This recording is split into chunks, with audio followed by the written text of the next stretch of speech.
राहुल गांधी की एक चिट्ठी और 12 घंटे में एक्शन हो गया। बीजेपी के सारे मंसूबों पर पानी फिर गया। जी हां, एक बार फिर से राहुल गांधी ने बीजेपी के पूरे प्लान पर पानी फेर दिया है। किस तरीके से राहुल गांधी की सिर्फ एक चिट्ठी ने पूरा का पूरा माहौल बदल दिया है और एक बार फिर से छात्रों की बड़ी जीत हो गई है।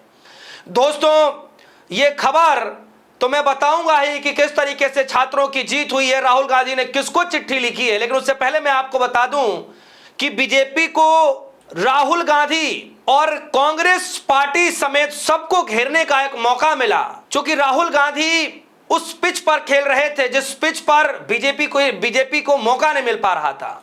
यानी कि जो छात्रों से जुड़ा हुआ जो मसला था, पेपर लीक या फिर कोई गड़बड़ या फिर कोई त्रुटि, तो पेपर से जुड़े मसले को लेकर के या छात्रों पर हुई लाठीचार्ज को लेकर के बीजेपी के पास कोई भी पैंतरा नहीं था कि किसी भी तरीके से विपक्षी पार्टियों को घेरा जाए। एक मौका मिल गया, वो भी झारखंड का मौका मिला। लेकिन राहुल गांधी ने भी झारखंड के मौके को लेकर के साफ तौर पर कहा कि मैं सिर्फ झारखंड ही नहीं, देश के किसी भी कोने में अगर पढ़ने लिखने वाले छात्रों के साथ कोई भी बर्बरता की जाएगी तो मैं उस सरकार के खिलाफ हूं। मैं सदैव छात्रों के साथ खड़ा रहूंगा। जैसे कि मैंने आपसे कहा, राहुल गांधी ने एक चिट्ठी जो लिखी है वो हेमंत सोरेन को लिखी है। झारखंड के मुख्यमंत्री हेमंत सोरेन को राहुल गांधी ने 12 घंटे पहले एक चिट्ठी लिखी। उस चिट्ठी में क्या था मैं बताऊंगा, लेकिन 12 घंटे के भीतर ही एक्शन में आए हेमंत सोरेन, एक्शन में आए और सरकार ने, हेमंत सोरेन ने छात्रों की सारी डिमांड पूरी कर दी है। छात्रों का आंदोलन खत्म हो गया है। छात्र एक बार फिर से जीत चुके हैं, झूम उठे छात्र। जी हां, बीजेपी जो मंसूबे तैयार कर रही थी, जो प्लानिंग तैयार कर रही थी कि कम से कम एक स्टेट ऐसा है जब राहुल गांधी बोलेंगे तो हम झारखंड पर घेर लेंगे, यहां तो 24 दिन भी नहीं चला और 24 दिन में राहुल गांधी कम से कम कुछ भी नहीं तो एक बार तो फोन पर बात विचार किए, एक बार जो है वीडियो बना करके छात्रों के समर्थन में आए, दूसरी बार में राहुल गांधी ने प्रेस कॉन्फ्रेंस पे लेकर के बोला, चौथी बार में हमने देखा कि किस तरीके से राहुल गांधी सदन के अंदर जब मीडिया कर्मियों ने सवाल पूछा तो राहुल गांधी ने तब भी जवाब दिया कि मेरा स्टैंड एकदम क्लियर है, मैं छात्रों के साथ हूं झारखंड के अंदर भी। और 5वीं बार राहुल गांधी को चिट्ठी लिखनी पड़ी। सोचिए, 24 दिनों में राहुल गांधी एलओपी हैं, 5-5 बार छात्रों के समर्थन में बोल रहे हैं, लेटर लिख रहे हैं, फोन पे बात विचार कर रहे हैं। क्या बीजेपी के नेता ने कभी ऐसा किया क्या? पूरे मंसूबे पर राहुल गांधी ने पानी फेर दिया, क्योंकि बीजेपी ये सोच रही थी कि हम झारखंड में सरकार गिरा देंगे, हम तो इस्तीफा ले लेंगे। और दोस्तों, ये डिमांड चल भी रही थी। हमने देखा किस तरीके से बीजेपी के लोग हेमंत सोरेन के दफ्तर के बाहर, ऑफिस के बाहर धरने पर बैठ गए, हेमंत सोरेन इस्तीफा दो। वो सारा प्लान फेल हो गया। खबर देखिए दोस्तों, खबर आई आज तक की, लिखा झारखंड में छात्र आंदोलन के आगे झुके सोरेन सरकार, जेएसएससी और सीजीएल समेत टीडीपीएल परीक्षाएं रद्द, अनशन समाप्त। परीक्षाओं को रद्द कर दिया गया, अनशन समाप्त हो गए, छात्रों की बड़ी जीत हो गई।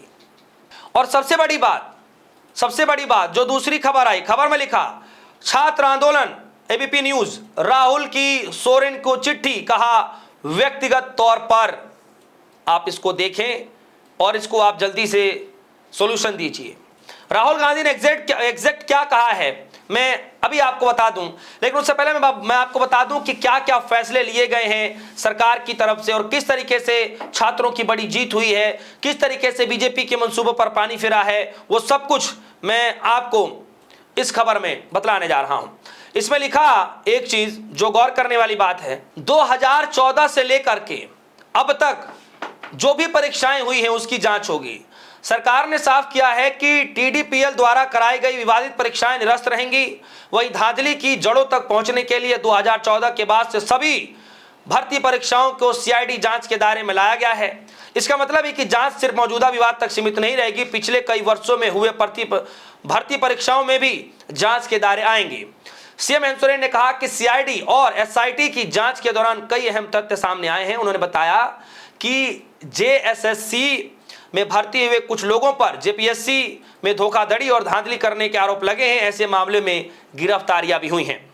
इसमें लिखा, इसी बीच रांची में सीआईडी ने जेपीएससी की पूर्व सदस्य डॉक्टर अजीता भट्टाचार्य के पीए बीएन राम को गिरफ्तार किया। एजेंसी जेपीएससी से जुड़े मामले की जांच कर रही है। बीएन राम की गिरफ्तारी इसी जांच के दौरान हुई थी।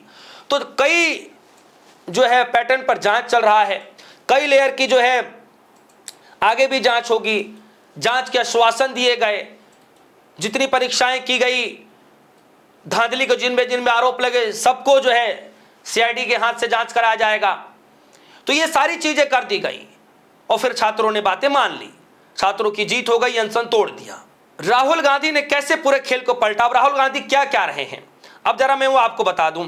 तो राहुल गांधी ने चिट्ठी में कि संविधान में मिला शांतिपूर्ण विरोध प्रदर्शन का अधिकार लोकतंत्र के स्तंभों में से एक है। उन्होंने कहा, यानी राहुल गांधी ने कहा कि कांग्रेस ने पिछले कुछ महीनों से पेपर लीक और शिक्षा से जुड़े हुए जो मसले हैं, प्रदर्शन कर रहे छात्रों को अपना पूर्ण समर्थन दिया है। देश भर में छात्रों की गूंज कार्यक्रम के तहत सभा कर रहे हैं, छात्रों से मुलाकात कर रहे हैं। राहुल गांधी ने कहा कि झारखंड के छात्र राज्य की भर्ती परीक्षाओं में अनियमितताओं के खिलाफ शांतिपूर्ण प्रदर्शन कर रहे हैं, उनकी मांग जायज है। उन्होंने हेमंत सोरेन की ओर से छात्रों के साथ संवाद के लिए समिति गठित किए जाने की सराहना भी की। उन्होंने कहा कि छात्रों की गई मांगें भी सहमति भी बनाई जाए, लेकिन आंदोलन अभी जारी है और कुछ छात्र अनिश्चितकालीन भूख हड़ताल पर बैठे हैं। लेकिन जैसे ही राहुल गांधी की चिट्ठी गई, छात्रों ने भूख हड़ताल खत्म कर दिया। और एक बड़ी मजेदार बात निकल कर आई दोस्तों, आंदोलन खत्म होने के बाद जो भूख हड़ताल पर जो बैठे हुए छात्र थे, वो एलओपी राहुल गांधी को लेकर के बड़ी सराहना कर रहे थे कि राहुल गांधी जो हैं वो यकीनन छात्रों की बातें सुनते हैं, छात्रों के लिए, हमारे लिए बहुत मदद की है उन्होंने। यानी कि जब से छात्र बैठे थे तब से राहुल गांधी लगातार उनके समर्थन में थे और छात्रों ने जमकर सराहना भी की। तो कुल मिलाकर के दोस्तों, वो छात्र राहुल गांधी के समर्थन में बोलना शुरू कर रहे हैं और कहां तो बीजेपी को लगा कि ये छात्र कांग्रेस के खिलाफ उठ खड़े हो जाएंगे। पूरा प्लान दोस्तों, सदन के अंदर भी राहुल गांधी को घेरा गया, सदन के बाहर भी घेरा गया, राहुल गांधी से बार बार सवाल पूछा गया, झारखंड पर लेकर के मीडिया में चलाया गया कि राहुल गांधी बोलिए, चुप्पी तोड़िए, झारखंड पे कुछ नहीं बोलते। लेकिन मैं सच बता रहा हूं, प्रेस कॉन्फ्रेंस हो या फिर मीडिया से पूछे गए सवाल हो, सदन के अंदर की बात हो, चाहे वीडियो कॉलिंग पे बात हो, कॉल पर बात हो, राहुल गांधी लगातार झारखंड के समर्थन में थे, झारखंड के छात्रों के समर्थन में थे। इसीलिए आज छात्र भी अनशन समाप्त होने के बाद राहुल गांधी के समर्थन में बोल रहे हैं। दोस्तों, इस खबर को लेकर आपकी क्या राय है, वीडियो कमेंट सेक्शन में समझाएगा, अपनी राय रखिएगा। जाते जाते एक सवाल कि क्या अब ये छात्र, ये जो जेएनजी आंदोलन है, क्या बीजेपी के लिए मुसीबत खड़े करेंगे? आपकी जो भी राय होगी वीडियो कमेंट सेक्शन में समझाएगा, अपनी राय रखिएगा। फिलहाल के लिए दीजिए इजाजत, देखते रहिए डी सोनी, धन्यवाद।